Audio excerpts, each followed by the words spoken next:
We're going to talk about some things today.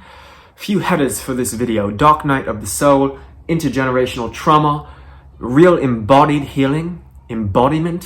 If you don't know what that word means, fuck it, I'll explain it to you.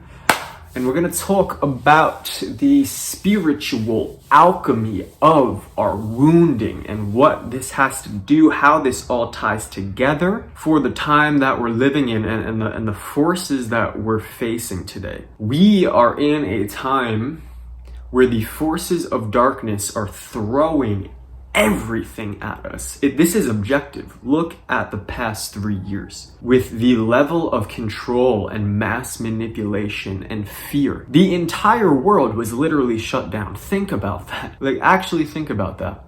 We have, all these black hat groups. There are black brotherhoods. There are dark spiritual entities who are attempting to stunt the evolution of humanity. This has been happening since the beginning of time.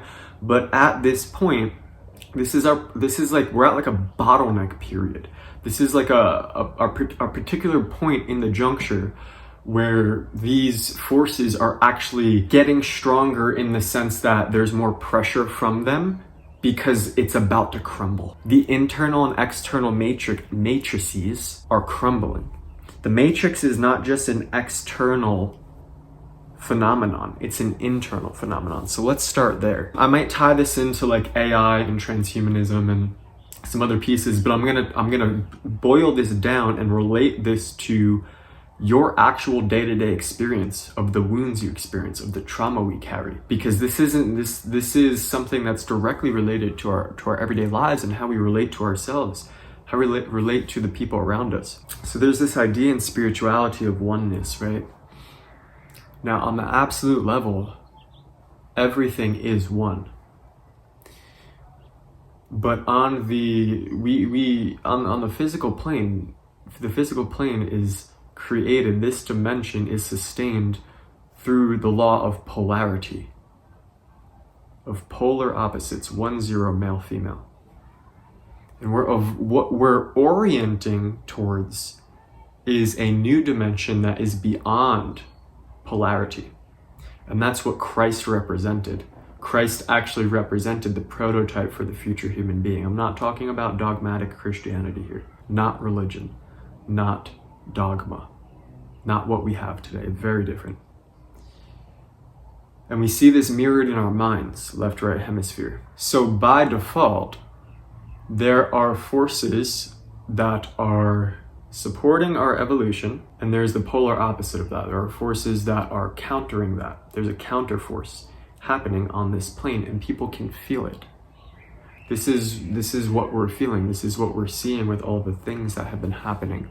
And I have seen these forces on the spiritual plane. I have seen these spiritual entities and these forces which seek to harvest the energy of the human soul, which seek to siphon and drain our energy and keep us stagnant and regressive. And the way this happens, the way that these forces actually hook into us is through our trauma. Because what trauma does is it creates a split in the psyche, and in that crack, in that crevice, there's space for something else to come in. And that something else is usually not something good. It's usually something regressive and stunting your growth, because that's what trauma does. We internalize a certain density, a certain view of ourselves, a certain feeling of the world, and that almost like the vision I get is like a black hole that things enter into, right?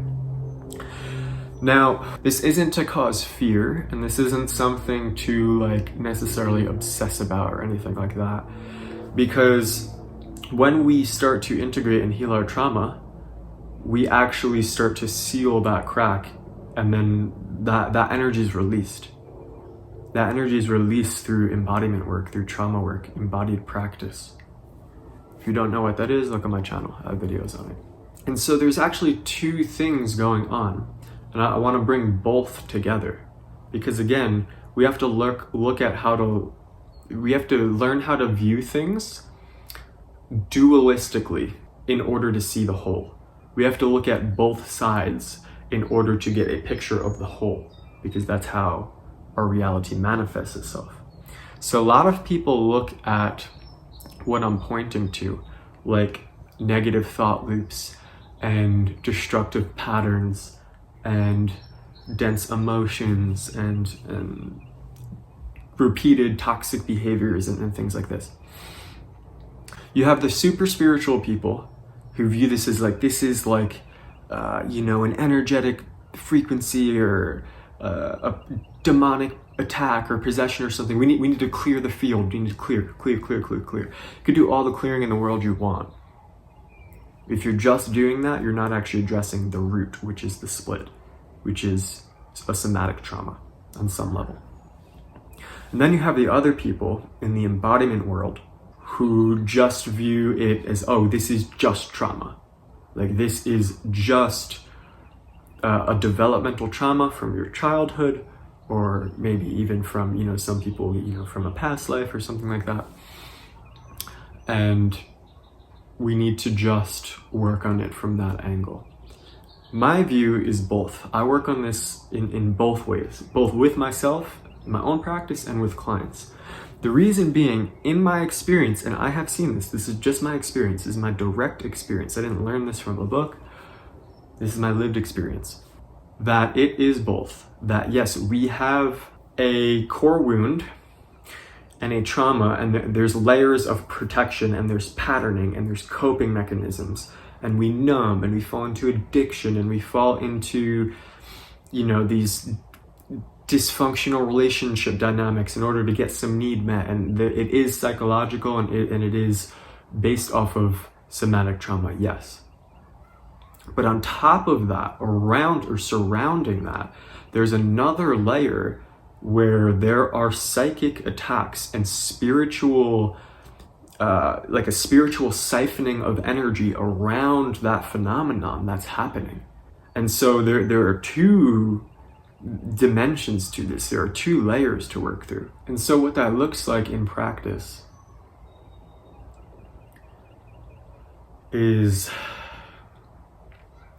learning how to regulate your nervous system. Learning how to create safety. The body is the interface between the physical worlds and the spiritual worlds. It's not in this dimension. How we interact with spiritual energies in this dimension is through the body. And so this is an aspect that meditation doesn't give you, but embodiment work does. Meditative embodiment work, we could say. And you can feel, you become much more sensitive because you don't have all these charged emotions. You're not in this state of hypervigilance, you're in this state of equilibrium. And you're actually resensitized to all the subtle sensations in your body, which enables you to feel the subtle energies in the universe. And you can literally, that's where you can really call upon spiritual frequencies, your spiritual team, your guides, and feel it as a living presence, a living reality. It's not a belief. It's not a thought. It's not even an intuition. It is a lived as experience. That's what it becomes. And so this is where ceremony, ritual, becomes an embodied real experience where I get chills down my spine when I start to touch that place and start to call in these energies and clear this frequency from my field. In that space of embodiment, it's a completely different ballgame, whole different ballgame. And so this is how we actually find our way through these like internal fallen matrix structures that get embedded into us, that get layered around the intergenerational trauma that we carry.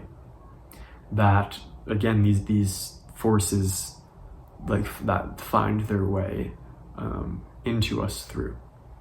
This is the doorway, the combination of these two pieces here, and it's beautiful. This space of. This is where like all spiritual concepts, again, they become a felt experience, the experience of oneness and deep intimacy with life, deep bliss, deep peace. We find those pockets of that as we continue to go through the layers of resistance and activation and fragmentation. And when we learn how to navigate those waters, we also start to touch this deep place, this deep place of connection. And we're able to really connect with others too. Like, I have, through this work, like, I've learned how to really make friends. It's been a struggle for me for so many years, especially as I went on my spiritual path and journey. I think a lot of people struggle with that. Like, you don't resonate with the same people. There's a lot of loneliness. And as you start to heal deeper, you become more sensitive. And so it's harder to let people in some ways. And this work has allowed me to feel safe enough with myself, and I know how to hold myself, and I've met myself and seen myself, that I can allow another to hold and meet and see me. And it's been the most beautiful experience. And so this work isn't all dark, it's not all gruesome, it's not all... We're meant to move through this stuff, we're meant to evolve, we're meant to progress, we're meant to heal. Our bodies know how to do this. We just have to reconnect to them and learn the language of it, learn how to find our way in. And that's why I'm here. That's why I'm doing this work. That's why I'm because this stuff has fucking saved me. It's not a joke.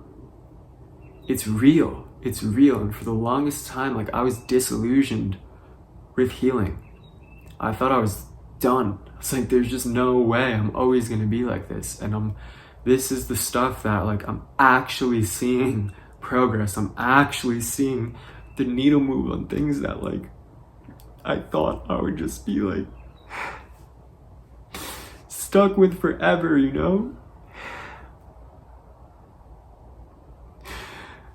Oh, as hard as it is, I'm not gonna sugarcoat it. It can be fucking grueling too, right? But it's you start to see how it's worth it, because you start to access a real sense of aliveness, a real sense of magic, I'm here, holy shit. And you reconnect to that childlike wonder that was fucking lost. It becomes, you learn how to sustain that, and how to support yourself through the hard stuff, support yourself through the collapse, support yourself through the breaks. And it becomes you become more, it's not even necessarily that the load gets lighter, but that you get stronger. You know how to carry this properly. You know how to move with this. You know when to collapse, when to break, when to surrender, when to let it go, when to be soft, when to soothe, when to reach out, how to trust yourself, how to, work with disorganized attachment and codependency and anxiety and all of these things. It becomes workable. This is the real ascension work. I don't even really use that word much, because it's really a descent into the body. And again, we're touching this paradox of polarity, of this duality. And it's the deeper we really go, the more we actually descend into the body. That's how we rise. That's where we experience the expansion. Because we're going into the deepest layers of the unconscious and bringing them up. We're bringing the most structurally fragmented parts of ourselves, and we're bringing them to wholeness, which creates huge shifts over time, but they start out subtly, right? It's an honor. This work is an honor. This is the most honorable work in the cosmos. We're doing it. It's here. To be human is a nobility. And we're here on mission. If you're watching this, I know you're here on mission. And you are not fucking alone. As cheap or cliche as that might sound, you are not fucking alone. And we are guided through this. It's already done. It's already done. All we have to do is walk. All you have to do is just keep breathing. Keep breathing, just one step, one moment at a time.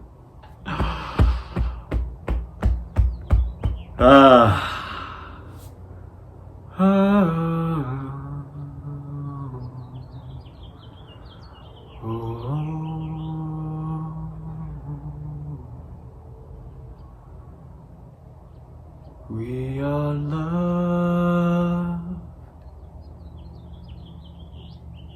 We are guided. We are held and united. There are times where you won't feel that. There are times where you feel so much separation, where you feel so much abandonment, fuck you, like this fuck you God energy. And that's part of embodying, like allowing that part of you to express. This is the thing, we allow everything, nothing's wrong, no part of you's wrong, no part of you's bad. They're all are serving a purpose. They're all serving a purpose. But at any rate, thank you for being here. If you've watched this far, just know that I see you, I appreciate you, and I'm sending you strength, sending you peace, sending you love, sending you warmth. What a wonder it is to be alive at this time, huh? Aho, aho, aho, ashe, amen. Thank you for being here. Catch you on the next video. Peace, peace, peace.